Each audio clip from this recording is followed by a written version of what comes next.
All right, it's gonna hurt, but we are going to torture test the Samsung Galaxy S3. It'll go through our standard battery of tests, cold, heat, dropping, and a water test, plus a wild card that you'll see in a little while. Let's get going.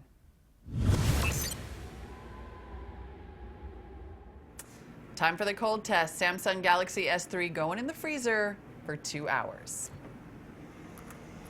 See you later, little buddy. Good luck. Fingers crossed.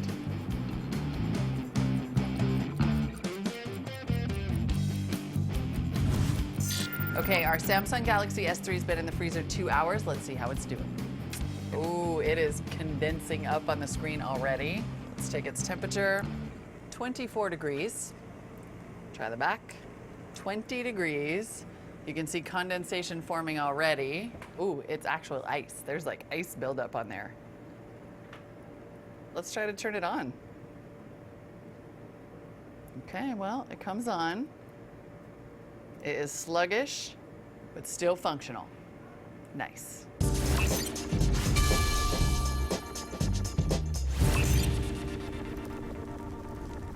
Okay, so we're trying a new thing for the torture test. We have bought a terrarium, and then I ordered 250-watt ceramic bulbs that are meant to sort of heat up like a lizard enclosure. So I'm gonna see if we can get the inside of the, like, pretty much hot box this thing, and then see if we can get it to, 120, 140 degrees. No lizards or spiders in there, though.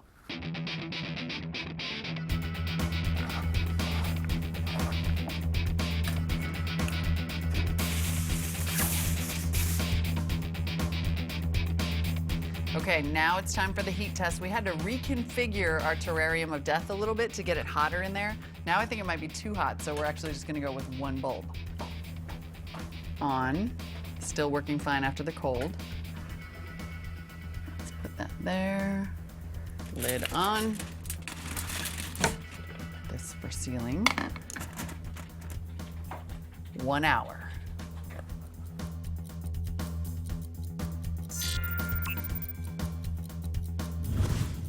We might have gotten a little carried away with the heat test. It got pretty hot inside the terrarium of death. I did turn off this top bulb, but it might have been a little unfair. Let's see how it's doing.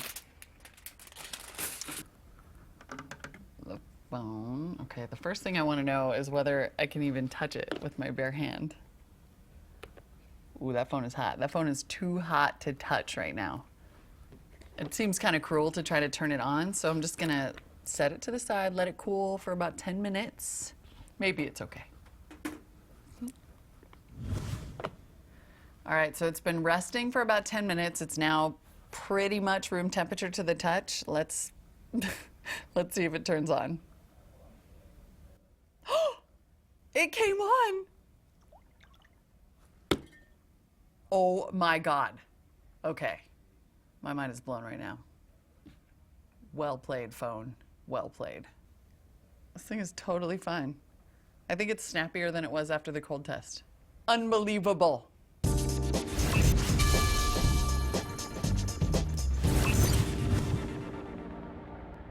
Okay, it's time for our drop test, and this camera is rolling 3 drops, all from standing. Here we go. 1, many pieces.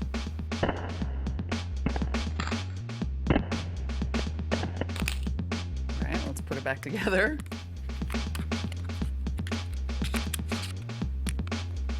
Okay, let's try to turn it back on. It's waking up. Also, no cracks.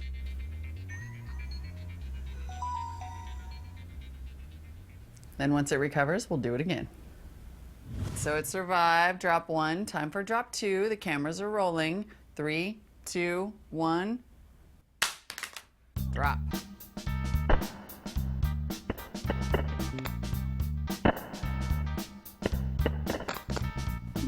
The camera turned off. Back stayed on mostly. Okay, still no cracks. All right, so I'm gonna do standing height, but like a little more drama this time. Okay, this one could hurt. Time for the third drop. 3, 2, 1.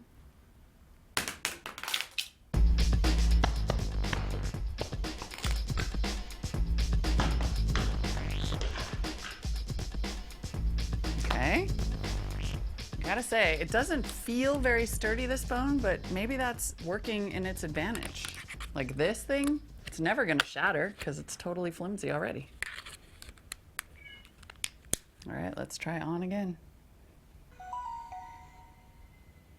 Seems to be totally fine. Drop test, no big deal.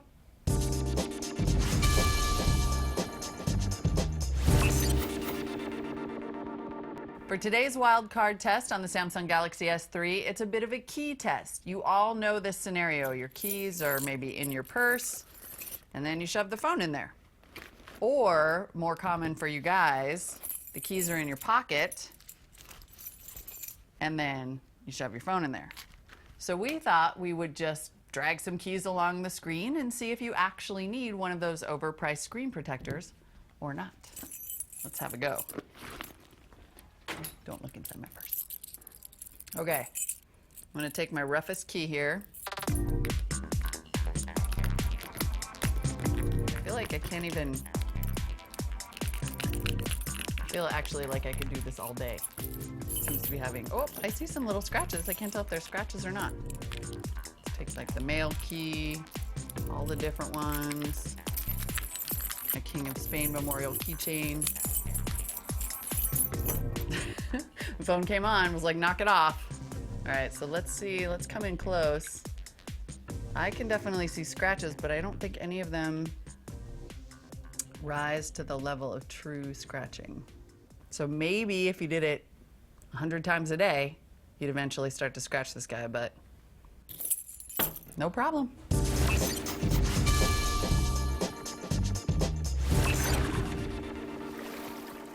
Now it's time for the dreaded water test. We're gonna dunk it in our fish tank here, then take it out and put it in our recovery bag, leave it for a few days, and we'll find out in studio whether it survived. Here we go.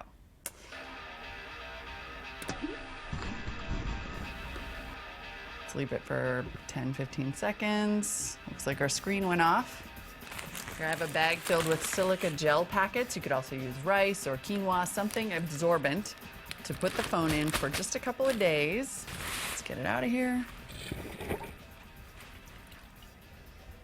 Don't try to turn it on. Let's dry it off here. Oh, it's making its little like water noises that it makes. Oh, that's so messed up. I know. Help is on the way. Okay, we'll put it in here. Oh, it does come back on now. This phone is amazing. But just in case, let's put it in here. We're just gonna put it in our little bag here. We will check on it again in a couple days, but I gotta say, looking good so far. Still turning on. Stop it. Off. Okay. Now, even though our Galaxy S3 turned on while I was drying it off, that actually might have killed it.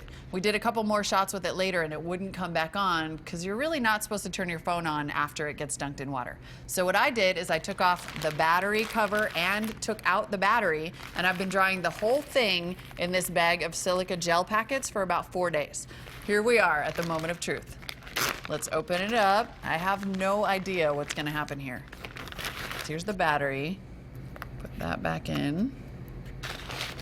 Put our cover back on. Oh man, I'm so nervous. Power. It's coming back on. The speaker is working. Oh my goodness, look at this thing. This phone is amazing, and I can officially declare the Samsung Galaxy S3 a torture test survivor.